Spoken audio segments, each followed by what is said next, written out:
अस्सलाम वालेकुम। इस लेक्चर के अंदर हम पढ़ेंगे max Planck's theory and its derivation. तो हमने पिछले लेक्चर के अंदर ब्लैक बॉडी रेडिएशन को डिटेल से एक्सप्लेन किया है, उसी की मदद से हम प्लांक्स क्वांटम थ्योरी को कंटिन्यू करेंगे।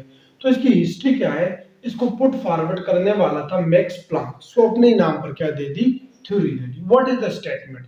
इसकी स्टेटमेंट ये है कि कोई भी ऑसिलेटर या सबस्टांस जब एनर्जी को एब्जॉर्ब करेगा या अमिट करेगा तो वो कंटिन्यूसली अमिट या एब्जॉर्ब नहीं करेगा, बल्कि वो अमिट करेगा या एब्जॉर्ब करेगा, उसका मैग्नीट्यूड होगा equal to n h nu. मतलब एब्जॉर्ब करेगा तो एक एन एच न्यू भी कर सकते हैं, दो भी कर सकते हैं, तीन चार पांच अप टू इन्फिनिटी। इसी तरह अगर अमिट करना चाहे वो ऑसिलेटर तो कितने कर सकते हैं, one h nu, two, three up to infinity. तो सबसे पहले इसकी स्टेटमेंट लिखो, फिर इसको डिटेल से समझते हैं कि कैसे एब्जॉर्ब करेंगे, एब्जॉर्प्शन के दौरान क्या होगा, एमिशन के दौरान क्या होगा, तो सारा करेंगे। देखो, an oscillator can not absorb or emit radiations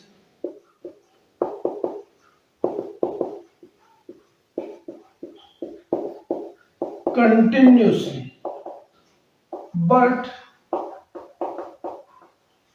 it can absorb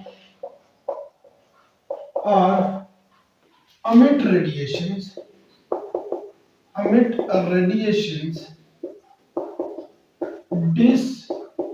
discontinuously. The magnitude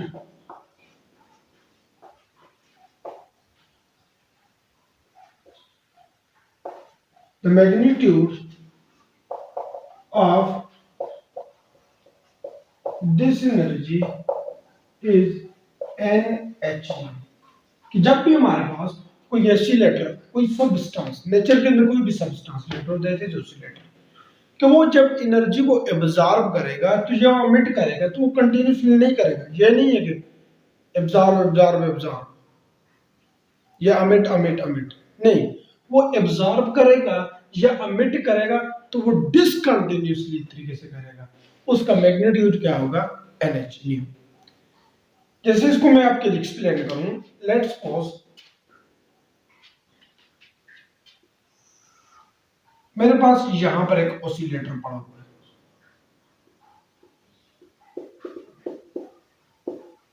यहां पर मेरे पास क्या पड़ा हुआ है, ऑसिलेटर। लेट मैं इसकी मान के जाता हूं, इसकी एनर्जी मेरे पास है एन एच न्यू। इस ऑसिलेटर की इस वक्त एनर्जी क्या है, N h new.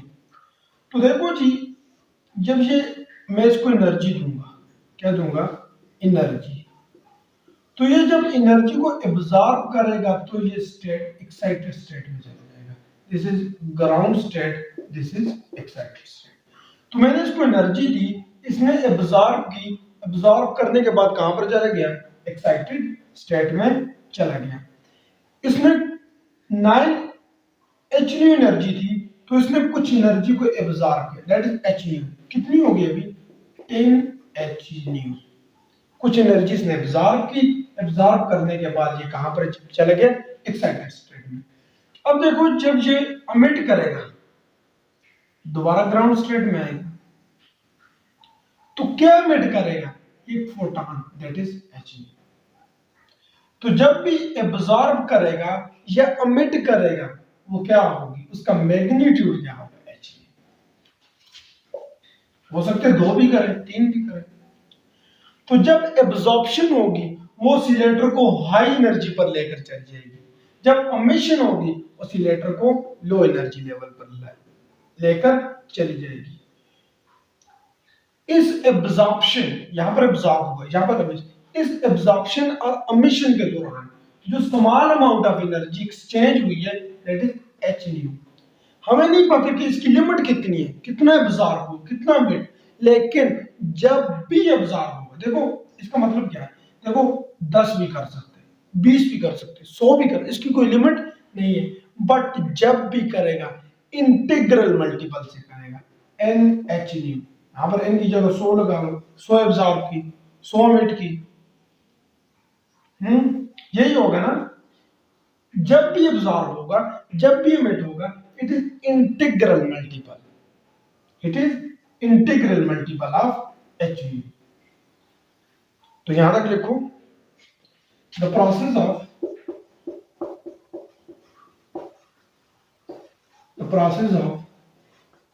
absorption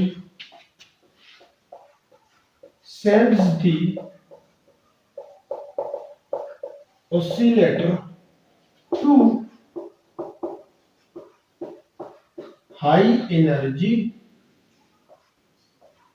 quantum state and process of emission sends the oscillator to low energy quantum state। कि जब कोई ऑसिलेटर एब्जॉर्ब करेगा तो हाई में चले जाएगा, एमिट करेगा तो लो में चले जाएगा। During the process of absorption or emission, small amount of energy that can be exchanged is H new. जब एब्जॉर्ब होगी या एमिट होगी तो इसके दौरान कुछ एनर्जी एक्सचेंज होगी, वो क्या है? H new. हेंस हम कह सकते हैं, hence there is no upper limit या upper lower, देखो दोनों लिखो, hence there is no upper or lower limit to how much energy is exchange, but लेकिन whatever is exchange, it must be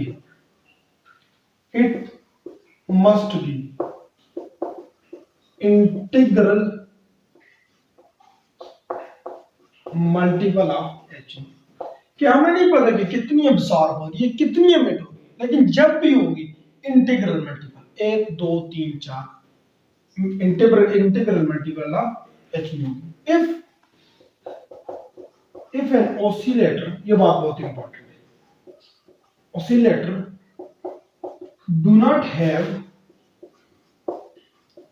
this exact energy amount, then oscillator neither emit nor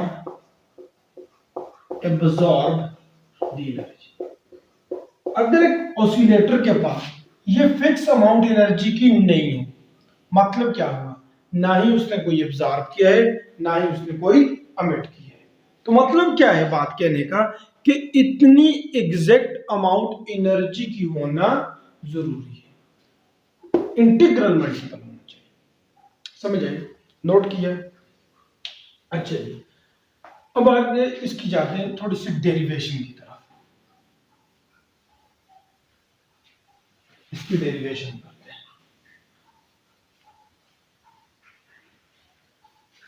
इसकी derivation क्या है?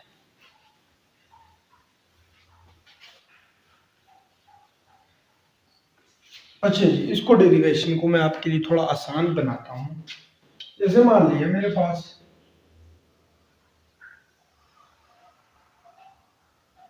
ये कोई भी मेरे पास whole है, इसके अंदर n नंबर ऑफ ऑसिलेटर कुछ अच्छा, क्या इनकी एनर्जी सेम होगी? सबकी एच न्यू होगी? नहीं, एवरी ऑसिलेटर की अपनी एनर्जी होगी। तो मैं लिख सकता हूं ऑल पॉसिबल एनर्जी या ऑल पॉसिबल फ्रीक्वेंसी, अपनी अपनी एनर्जी। एक की एच नहीं होगी, दूसरी की 2h नहीं होगी, एक की 0 होगी, किसी की 10 होगी एनर्जी, किसी की इन्फिनिट होगी। देखो ऑल पॉसिबल एनर्जी यहां पर पॉसिबल है। तो लिखो कंसिडर, साथ साथ में लिखना मेरे साथ, एंड पर सारे समझ आ जाएगी। Consider n number of oscillator having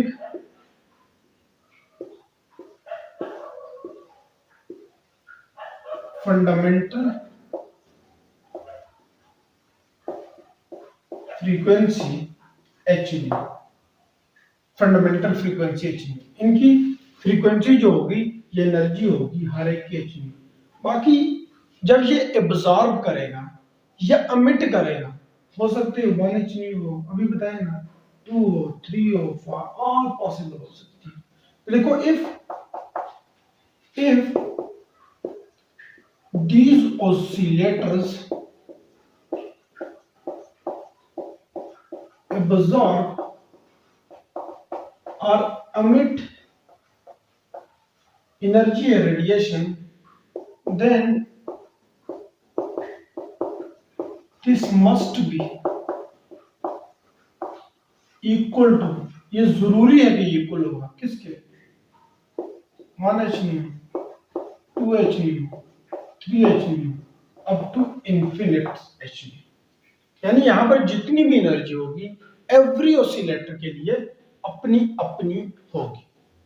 late यहां पर कोई ऐसे ऑसिलेटर भी होंगे जिनकी एनर्जी 0 होगी, अभी डेरिवेशन की तरफ में आ रहे हैं। तो ऑसिलेटर जो यहां पर पड़ा हुआ है, ऑसिलेटर विद 0 एनर्जी, लेट ऐसा ऑसिलेटर जिसकी यहां पर एनर्जी 0 है, मैं उसको डिनोट करता हूं n नॉट से, समझे, n नॉट से। यहां पर कोई भी ऑसिलेटर जिसकी एनर्जी मेरे पास 0 है उसको मैंने डिनोट किया है n नॉट से। अच्छा, दूसरा ऑसिलेटर विद 1 एनर्जी, असल में 1 एनर्जी तो नहीं बोलना चाहिए एक्चुअली, लेकिन समझाने के लिए लिखा है। तो देखो जी, ऐसा ऑसिलेटर जिसकी एनर्जी 1 होगी, हो सकता है वो एक्साइट हो ना हो, मतलब उसके पास ऑल पॉसिबल एनर्जीज हो सकती है। मतलब क्या क्या, ऐसा ऑसिलेटर जिसके पास 1 एनर्जी होगी, हो सकता है वो 0, यानी कि वो एक्साइट होनी ही ना चाहे, एक्साइट होना ही ना चाहे, होगा इसी स्टेट में, होगा इसी स्टेट में, लेकिन हो सकता है वो कहे कि मैं नहीं एक्साइट हो रहा, हमने कहा नहीं होते तो हमने तुम्हें 0 बोल दिया। हो सकता है कि वो एक्साइट हो जाए, जब होगा तो 1, कि 0 और 1 का कोई मतलब नहीं है, ये जस्ट आपको समझाने के लिए। अभी समझिए कि oscillator with h new energy, असल में ये, हाँ हमने 0 1 नहीं बोलना, 0 1 एनर्जी नहीं बोलना, h न्यू 2h न्यू ये बोलना। तो लेट ऐसा ऑसिलेटर जिसकी एनर्जी h न्यू है उसको मैं डिनोट करता हूं n1 से। किससे डिनोट करता हूं, n1 से। और इसको मैं ले सकता हूं कि जब ये बिल्कुल कहे कि मैं एक्साइटेड नहीं होना चाहता, एक्साइटेड में नहीं जाना चाहता, उस वक्त मैं इसको क्या बोल सकता हूं, n नॉट। देखो ऑसिलेटर विद 0 एनर्जी किससे डिनोट किया, n नॉट से। तो जब ये वाला भी जिसकी 1 एनर्जी की है वो कहे कि मैं एक्साइट नहीं होना चाहता, हमने उसे बोल दिया n नॉट। अगर वो एक्साइट होना चाहे, अगर वो एक्साइट होना चाहे तो उसकी एनर्जी क्या होगी, E into minus H nu by k T, जिसको ये आ गए सारी क्वांटम आ गई, सारी प्लैंक कांस्टेंट आ गई। कि जब ये कहेगा कि मैं एक्साइट नहीं होना चाहता, उस वक्त क्या होगी, एन नॉट। और जब कहे मैं एक्साइट होना चाहता हूं तो उसकी क्या होगी, ये, बस यही बात है।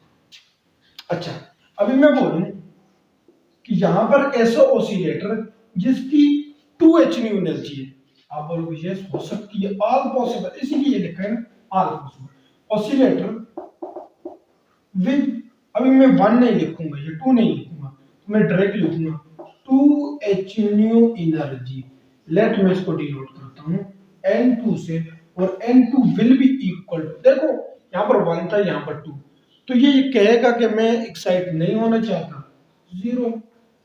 जब कहेगा कि मैं होना चाहता हूं तो 2, यही है 2 एनर्जी। समझाइए।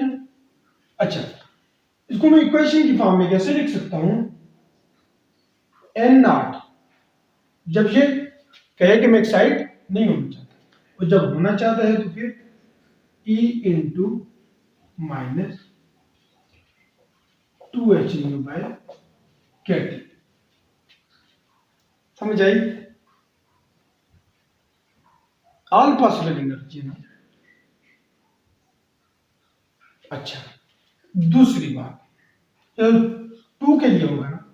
अच्छा देखो, ये मैं आपको समझाने के लिए कहता हूँ, अच्छा एक्साइट है ये अभी इसी स्टेज में, देखो समझो इस बात को कि ये ऑसिलेटर, इसकी एनर्जी 2 है, 2h न्यू। देखो हो सकता है कि ये एक्साइट ना हो, उस वक्त क्या है, एन नॉट। लेकिन देखो हो भी सकता है, इसके पास इस वक्त एनर्जी एन नॉट भी हो सकती है, 0 भी हो सकती है, और 2h न्यू भी हो सकती है, हो सकती है ना। 0 जब कहेगा मैं एक्साइट ही नहीं होगा, 2h न्यू, 2h न्यू पर भी ये यहां पर ही होगा, एक्साइट नहीं होगा इस स्टेट में, ये बात बहुत इंपॉर्टेंट है। दूसरी बात, ये एक्साइट कब होगा, वो इसकी मैं एनर्जी स्टेट में कहूंगा। अच्छा, अगली बात को समझो, oscillator with 3h new energy, उसको मैं डिनोट करता हूं n3 से, मैं लिख सकता हूं n not into e minus 3h nu by के T.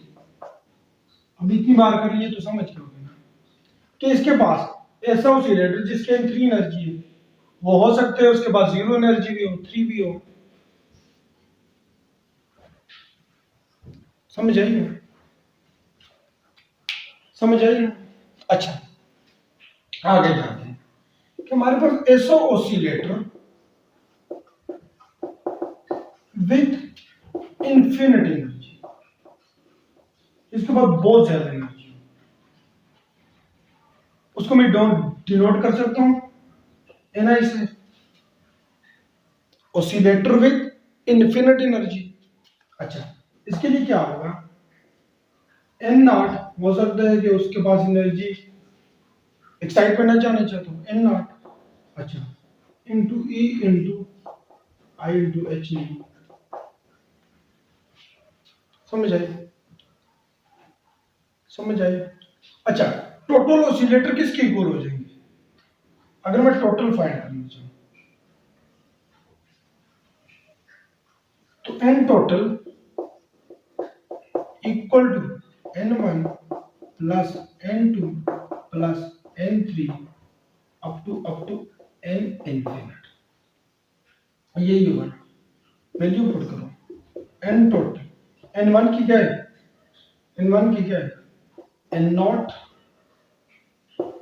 Dot e into H nu by k T, n2 की कितनी है, plus n not into 2h nu by k T. Third की क्या है, n not e into 3h nu by k T, up to कहाँ तक, infinite तक। Infinite वाले क्या है, n not into i H nu by k T. अच्छा, n total equal to n not summation apply करो, रेंज क्या होगी, 0 to इंफिनिटी। कोई ऐसी लेटर जिनकी एनर्जी 0 है, कोई जिनकी इंफिनिटी, इनटू आर रेंज क्या है, minus H nu divided by K. Now this is equation number 1 and this is very very important. इसको जल्दी से नोट कर लो, अभी रफ करना है, अभी इसकी एनर्जी सीक्वेंस फाइंड करनी है, इसको रफ में कर लो। आई होप आपने इसको नोट कर लिया होगा। नोट किए तो तब आएगा, कि मैं आगे पढ़ाऊंगा, वैसे नहीं। हमारे लिए इंपॉर्टेंट ये वाली क्वेश्चन है। हमारे पास नंबर ऑफ ऑसिलेटर किसके इक्वल है, n total equal to N not summation 0 to infinite e into h nu divided by kt, equation 1। अभी इसको अच्छा, अभी एनर्जी फाइंड करते हैं, तो लिखो now we will find energies. Now we will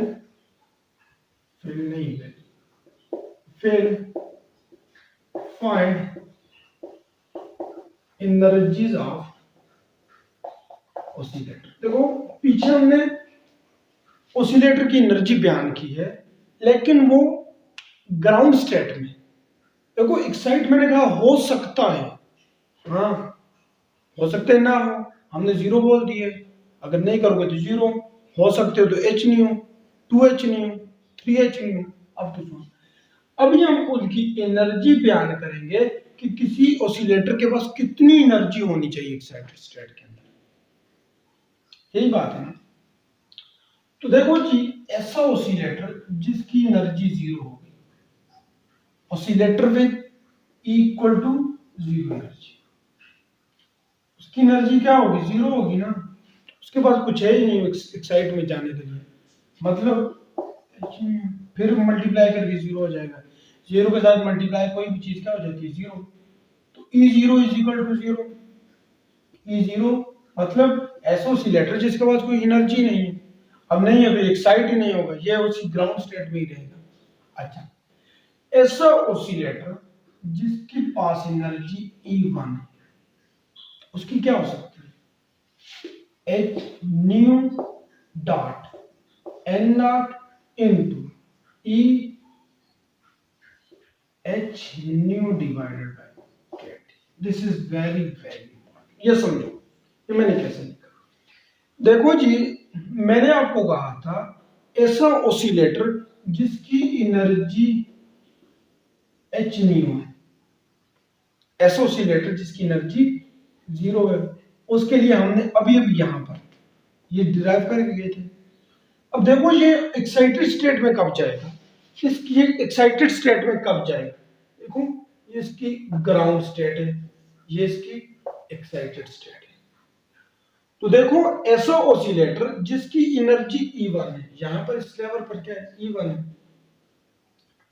तो देखो ये यहां पर इस टाइम पड़ा हुआ है, इस टाइम पड़ा हुआ है, इसके पास ऑल पॉसिबल एनर्जी है, N0 वो भी है इसके पास, दूसरी इसके पास एनर्जी है I H nu divided by KT. इसको एक को समझो, बाकी सारे समझ आए। अब देखो इसके पास इतनी एनर्जी होगी तो तब ये वाला ऑसिलेटर एक्साइटेड स्टेट में जाएगा, वरना नहीं जाएगा। इतनी एनर्जी होगी तो तब। आई थिंक ये आपको समझ आ गया होगा, ये बहुत आसान चीज है। देखो एन नॉट क्यों बोला, जब ये कह के एक्साइट नहीं होना चाहता।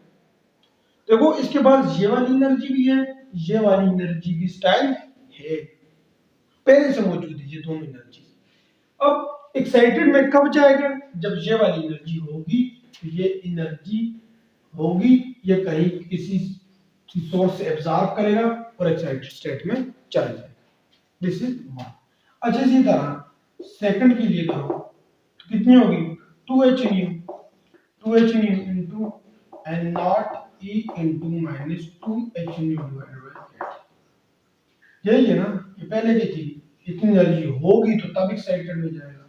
हाँ यही बात है ना। अच्छा E3 वही बस अप्लाई करते जाओ, 3 H nu N naught E into 3 H nu K T. अच्छा ऐसी जिनकी इन्फिनिट होगी, I into H nu into N naught E into minus H nu divided by के टी। अब एनर्जी फाइंड करें, एनर्जी फाइंड करो तो total energy E total equal to 0 multiply by H nu plus, अच्छा पहले वो भी करो ना, E total equal to E one plus E to, पहले ई जीरो भी करो क्योंकि जीरो भी है ना, पॉसिबिलिटी है ई फोर अप टू ई आई। तो देखो 0 मल्टीप्लाई बाय एच न्यू दूसरे के लिए क्या है, एच न्यू इनटू, अगर इसके पास इतनी एनर्जी होगी तो ये एक्साइट होगा, एच न्यू डिवाइडेड बाय के T plus 2 H nu N naught E into 2 H nu divided by के टी। इसको पुट करो आगे, plus 3 H nu N naught E into 3 H nu by के टी। अब टू कहाँ तक, यहाँ तक, I into H nu N naught ये नजर आई है ना, चलो ये आखिरी वाला क्या है, I into H nu N naught E into minus H nu divided by के टी। तो टोटल फाइंड करो, इसमें अगर एन नॉट को कॉमन ले लो सब में, जैसे ऊपर वाले में लिए एन नॉट को ऊपर वाले में भी हमने लिया ना कॉमन, इसमें भी कॉमन ले लो एन नॉट, और क्या बचे, सबमिशन रेंज लगाओ 0 से इन्फिनिट तक, कोई भी एनर्जी हो सकती है, कोई भी एनर्जी हो सकती है। अच्छा आई हद क्या है एनर्जी की, I into H nu, I into H nu यही है ना, I into H into E into H nu divided by K, this is equation number 7। This is very important, these two equation are very, तो जल्दी से इसको note down कर लो, इसको ताकि ग्राफ कर लो,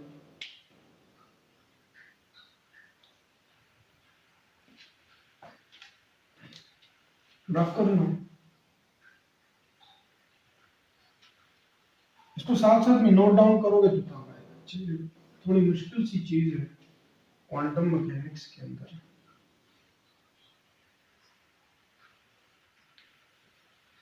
अच्छा now we will find average energy. अच्छा इसको पहले ऊपर लिख लो थोड़ा, E total equal to N naught I H nu into E into I into H nu divided by K, this is equation number 7। इसको रफ कर दो, ये मेरे पास रफ हो गया। अच्छा अभी क्या करें, देखो now we will find average energy. Now we will find average energy. What is average energy? Average energy is equal to total energy divided by total number of oscillators. Total number of oscillator, total energy divided by total number of oscillator is average energy। डालो इसमें, total energy कितनी है, n not 0 to infinite i H nu divided by number of oscillator n not 0 to infinite e into H nu divided by, इससे cut गया, average energy is now equals to 0 to infinite 0 to I into h nu into e I into h nu divided by kt divided by 0 to infinite I h nu divided by kt। This is average energy possessed by single oscillator. समझ आइए? अच्छा जी, अब let's suppose बार ना ना भी करो तो उससे कोई फर्क नहीं पड़ता। लेकिन बुक्स में लिखा होता है एच न्यू डिवाइडेड बाय के टी को मैं ले लेता हूँ एक्स क्यूब, ना भी लो तो कुछ भी नहीं, चलो ले लेते हैं। तो ई इंटू जीरो से infinite I into H nu E, I H by nu को मैंने किसकी इक्वल ले लिया, एक्स के, तो I into X, zero to infinite E into I, इसको मैंने किसकी इक्वल ले लिया, एक्स के। तो समझ आई? समझ आई? अच्छा, मोस्ट इंपॉर्टेंट ये इक्वेशन मेरे पास है।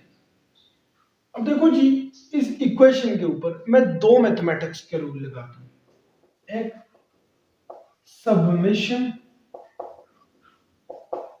Plus binomial. मैंने इसके ऊपर सबमिशन लगाया प्लस बाइनोमियल लगाया, मेरे पास आंसर आ गया। मेरे पास आंसर आया क्या, सबमिशन प्लस बाइनोमियल, मेरे पास आया H nu divided bye E into x minus. अभी एक्स की जगह दोबारा से वैल्यू पुट कर लो, क्या है, E into H nu, E into H nu by के T minus. This is average energy possessed by single oscillator ने जो एवरेज एनर्जी पोजेस की है, दिस इज, समझे? देखो इस बार बाइनोमियल और सबमिशन किसी भी मैथ्स के टीचर से लगवा लो, आंसर यही आएगा बिल्कुल एक्यूरेट। अच्छा आगे देखो, now in order to calculate energy density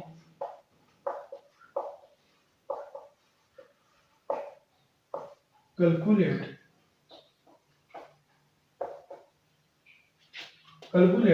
energy density,